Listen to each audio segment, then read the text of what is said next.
semiótica das intensidades. Então a grande diferença, que chega a ser assustador, é quando você pega um texto do Lacan, por exemplo, tradicional, já aqui nos nossos saberes, é o texto que o Lacan chama-se A Família, que tem até em português 2 edições. Então você lê A Família pensada pelo Lacan e você vem para cá e vê A Família pensada, por exemplo, pelo Philippe Arrière, que tem uma articulação com Spinoza, e você não reconhece que aquilo é a mesma coisa. É como se passasse 2 universos diferentes. De um lado, uma estrutura significativa, uma estrutura apavorante, uma estrutura do pecado, uma procura do crime, uma estrutura do pecado original, uma estrutura da dívida infinita, e do outro lado você vê um campo de força, um campo de afetos, uma linha de encontros, uma linha de alegria, uma coisa... eu não sei o que dizer. São os momentos em que o pensamento começa a seguir uma linha de encantamento. Ele se encanta. Porque o que eu estou dizendo para vocês? Eu sou um teórico, eu sou um pensador. Eu, na minha formação teórica, teve o meu momento psicanalítico, o meu momento freudiano, eu me invadi por aquilo. Aquilo me botou dentro da garganta, me fez muito mal. Então, quando eu encontro pensadores tipo de Spinoza, com os quais eu posso fazer um agenciamento e começar a passar uma coisa nova, não é que me dê uma esperança, não é isso. O Spinoza vai condenar a esperança também. Não é nada disso. Eu começo a entender que a vida pode ser uma coisa muito bonita. Muito bonita quando? Quando eu a penso enquanto devires e produção, e não enquanto eu a penso enquanto campo significativo e fantasmático. Então, uma leitura da psicanálise francesa, bonita, com seu encanto, toda leitura paranoica tem seu encanto, né? Passando lá o seu encanto, mas você vendo uma leitura do lado de cá, as linhas são inteiramente diferentes. Você começa a pensar de imediato que é possível produzir um outro planeta. E esse que está aí, ele está assim porque tem dementes e paranoicos dirigindo ele. Ou seja, eu não estou produzindo uma utopia, eu estou produzindo uma realidade. Não sei se foi bem a resposta. Se ficou claro como é. Vamos lá. Não quero um bem-aventurado aí, uma distinção de razão, uma distinção formal. Não, eu tenho... Fala. Entendo o que você está dizendo, e aliás conheço o seu pensamento, mas sempre me pergunto como é que faria o homem para pensar dentro do terceiro gênero, se ele está marcado, se ele tem as marcas, como escapar das marcas? Olha, aqui vai passar alguma coisa que a Nelly estava falando do Fassbinder, né? Lá fora, né? Que o Fassbinder assusta um pouco ela, né? Fassbinder, vocês sabem quem é, né? Eu vou dar uma resposta espinosista, Associação Spinoza-Nietzsche, Associação Spinoza-Deleuze. Olha, para o homem não tem solução. O homem é fantasma, o homem é castração, o homem é édipo. É preciso produzir outra coisa, literalmente.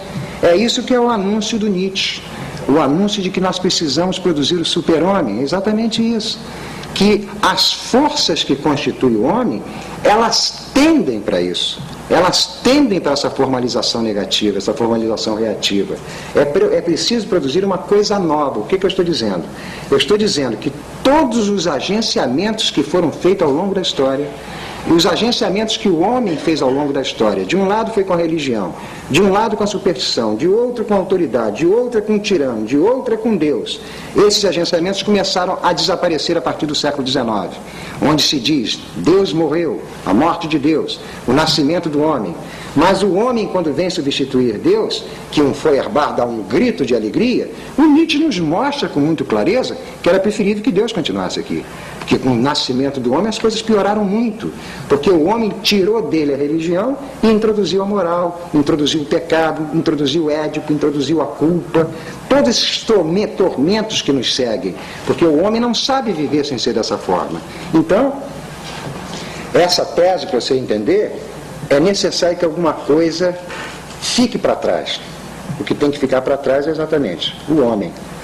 O que eu estou dizendo é o seguinte: as relações que as nossas vidas fazem têm que ser com novos tipos de relação. Por exemplo, é muito surpreendente o que eu vou dizer, a relação que nós fazemos com as máquinas no mundo moderno.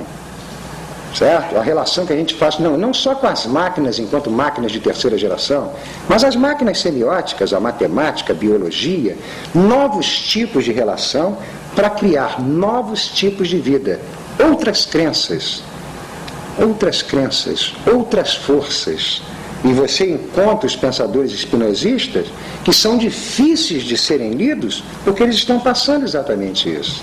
Por exemplo, William Burroughs, não sei se vocês conhecem um trabalho dele que se chama O Almoço Nu, que é um trabalho em cima da questão da droga.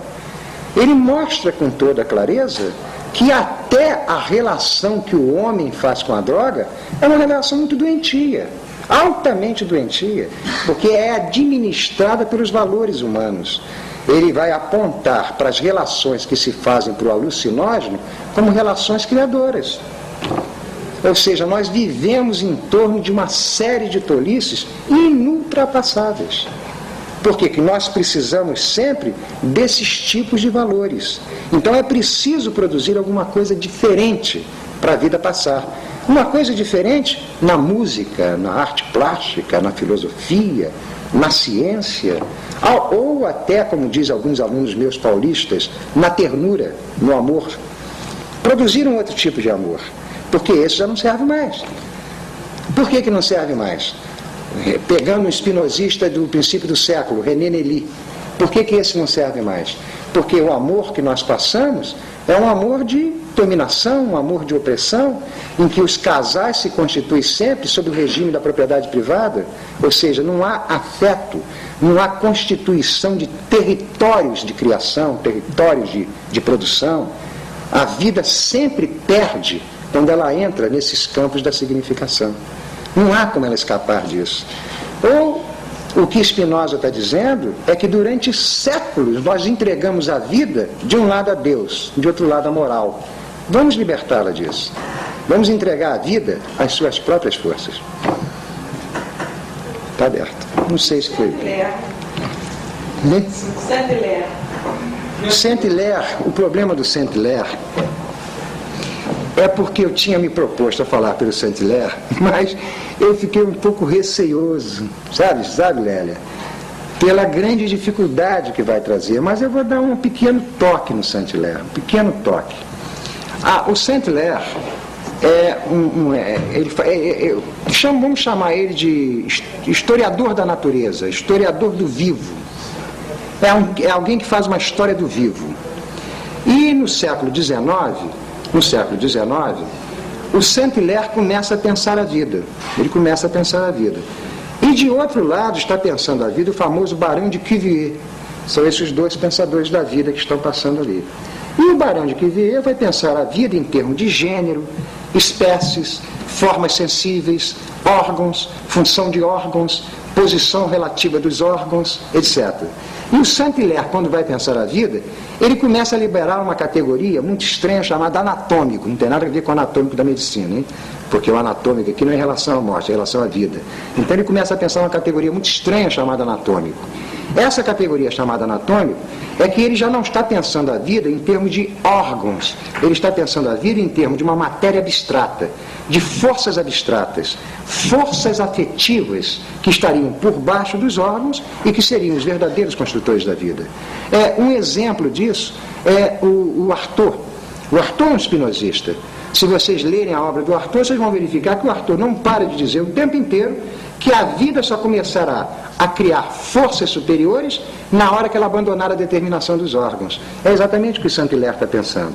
Ele está procurando entender a vida como forças microscópicas, que são forças que se confrontam, forças produtivas que estão produzindo tudo que está aí.